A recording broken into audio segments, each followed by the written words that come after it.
آج مسلمان نوجوانوں کو علم دین نہیں کے برابر ہے، کچھ بھی نہیں جانتا مسلمان، ضروری عقائد اسلامیہ سے بھی ناواقف ہے۔ یہ بڑا المیہ ہے ہماری قوم کا۔ آج نوجوانوں کو کچھ بھی معلوم نہیں، کلمہ صحیح پڑھنا نہیں آتا، اور فکر بھی نہیں ہے کہ ہم کو کلمہ صحیح پڑھنا نہیں آتا، علم ہی نہیں ہے ان کو۔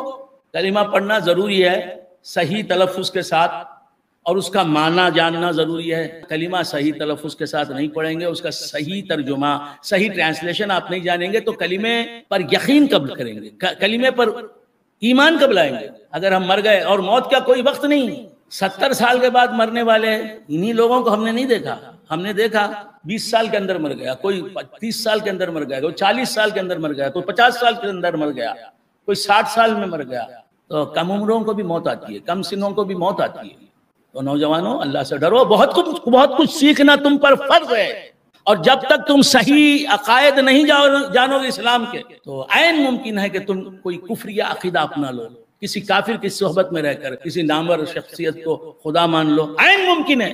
اور ہمارے نوجوانوں کے پاس ٹی وی سیریل دیکھنے کا وقت ہے، یہ دوستوں کے ساتھ گپ شپ کرنے کے لیے وقت ہے، سگریٹ پینے کے واسطے وقت ہے، گٹکے کھانے کے واسطے وقت ہے، سرکس دیکھنے کے لیے وقت نکالتے ہیں، پھر نہ جانے کیا کیا کرتے ہیں، یہ سب وقت ہے ان کے پاس۔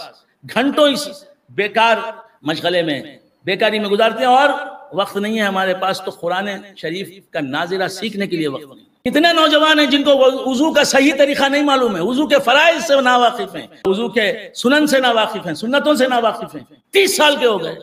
یہ 30 سال کا زمانہ جو گزارا، بالغ ہونے کے وقت سے لے کر جو زمانہ گزرا ہے 30 سال میں، وہ زمانہ سارے کا سارا گناہ کبیرہ میں گزرا ہے ان کا۔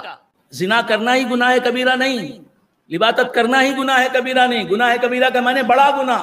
دوستو، میں کہنا کچھ چاہ رہا ہوں، میرا عنوان کچھ ہے، لیکن یہ ہماری جو زندگی کی کڑوی حقیقت ہے، اسے بیان کرنا بھی میں اپنا فرض سمجھتا ہوں۔ تو باپ داڑھی والا ہے، بیٹا داڑھی منڈا ہے، باپ کو توفیق نہیں ہوتی، بیٹا داڑھی رکھ لو بولنے کی۔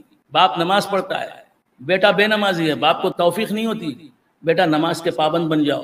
تو میرے دوستوں، میرے بچوں، میرے نوجوانوں، اپنے آپ پر رحم کرو، اللہ کے عذاب سے ڈرو۔ نماز نہیں پڑھنے کا کیا وبال ہے، نماز نہیں پڑھنے کا کیا عذاب ہے۔ اللہ تعالیٰ مسلمانوں پر رحم فرمائے، مسلمانوں پر کرم فرمائے۔ ڈرو اللہ سے، اور موت آنے کے بعد، قبر میں جانے کے بعد میں مسائل شریعہ سیکھ لوں گا، وہاں چلنے والی نہیں بات۔ عمل کا یہی مقام ہے، یہیں سیکھنا، یہیں اس پر عمل کرنا جو سیکھا اس پر۔